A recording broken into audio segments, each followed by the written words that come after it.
North American energy just turned into a worthless piece of paper. If you are watching this, you are witnessing the moment the United States stopped being the energy superpower it thought it was. You are witnessing the moment Donald Trump realized that you cannot bully the person who holds the keys to your thermostat. And you are witnessing Mark Carney, the Prime Minister of Canada, do something no leader has dared. He didn't just say no, he didn't just negotiate, he pulled the plug. As of right now, the $865 billion North American Energy Security Pact is dead, collapsed, erased. Donald Trump gave Canada an ultimatum at midnight. He thought he had the leverage. He thought he could force Ottawa to sell its oil and hydropower at a discount or face a total border blockade. He thought it was a master stroke of the art of the deal, but he forgot one thing. He forgot that when you threaten the man who controls the tap, he doesn't have to argue with you. He just turns the tap off. Carney didn't blink. He simply let the deadline pass. And then he issued a notification that Canada is officially decoupling its energy strategy from the United States effective immediately. This is not a drill. This is not political theater. This is an economic heart attack. The markets are already reacting. Look at the tickers on your screen. Energy futures are spiking. The Canadian dollar is surging, and the Dow Jones is confused, terrified, and dropping because Wall Street knows what the White House refuses to admit. They know the truth. They know that without Canadian heavy crude, the refineries in Texas stop running. They know that without Canadian hydropower, the lights in New York and New England start to flicker. Trump gambled with your heating bill, he gambled with your gas price, and he lost. In the next hour, I'm going to walk you through exactly how this deal fell apart and what it costs you personally. But first, you have to understand the silence. Usually, when a deal this big collapses, there is noise, press conferences. But right now, silence from the West Wing. Why? Because they are in shock. They genuinely didn't think Carney would do it. They have spent so long surrounded by yes-men that they forgot what a real leader looks like. Carney doesn't operate on emotion. He operates on math. Let's go back to the ultimatum because this is the smoking gun. 12 hours ago, leaked documents show that the Trump administration sent a demand to Ottawa. They wanted a preferred pricing mechanism. That's fancy talk for a discount. They wanted a 20% discount. If Canada refused, Trump threatened a 100% tariff on electric vehicles and aluminum. It was extortion, pure and simple. Tactics of a mob boss. Trump thought Canada was desperate. He listened to advisors who told him Canada has nowhere else to go. That was true 20 years ago. Carney just outsmarted them by building pipelines to the coast. Carney was busy signing deals with Japan, Germany, and India. So when the ultimatum landed, he didn't panic. He looked at the global spot price and realized the US is not the only customer anymore. He let the clock run out. Receipt number 1, the tankers. Satellite data shows that 3 supertankers off the coast of BC have just changed course. They are turning west, heading to Asia.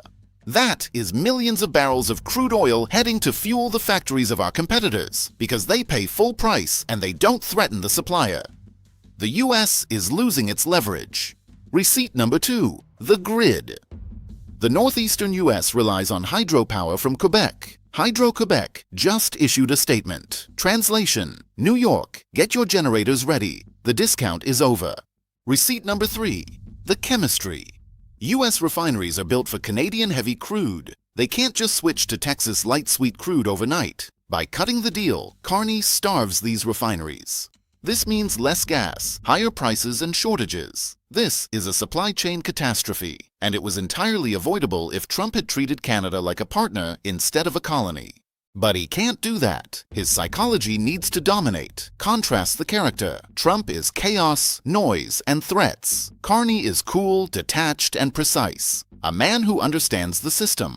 Trump brought a sledgehammer to fix a watch. Carney just quietly removed the battery. And now the watch has stopped. Think about what this means for the global stage. Everyone is watching.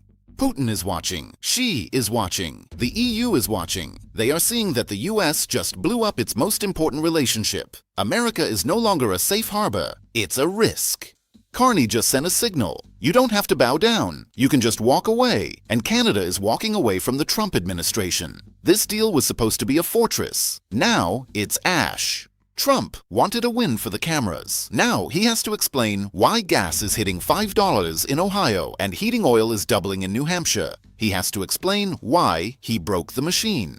Why did Carney choose this moment? Because midterms are coming. Trump is vulnerable. In negotiation, desperation is a weakness. Carney is denying Trump the stability he needs to survive. Canada is confident. They have the resources the world wants. Trump thought he was the gatekeeper, but Carney just reminded him that Canada can build its own gates. Imagine the Oval Office now. The shouting, the blame game. They don't understand that not everyone operates on fear. You can't scare Mark Carney. A tweet from Mar-a-Lago doesn't raise his heart rate. He operates on math. That is Trump's kryptonite, indifference. Carney isn't angry. He's correcting an inefficiency. And the inefficiency is Trump's ego. This is going to hurt the regular person. Prices will rise. The North American energy market is fractured. The U.S. has to buy from unstable regions again. The independence we bragged about was a myth. We are entering an era of scarcity. Resources are now used as shields, not just commodities. My oil, my rules. Trump hates it because he can't control it. We're watching a real-time shift in the balance of power. Orbit is broken. Look at the clause that broke the deal, page 400, the sovereignty snapback. It was a trap, and Trump walked right in. Blinded by arrogance, he pressed the self-destruct button himself.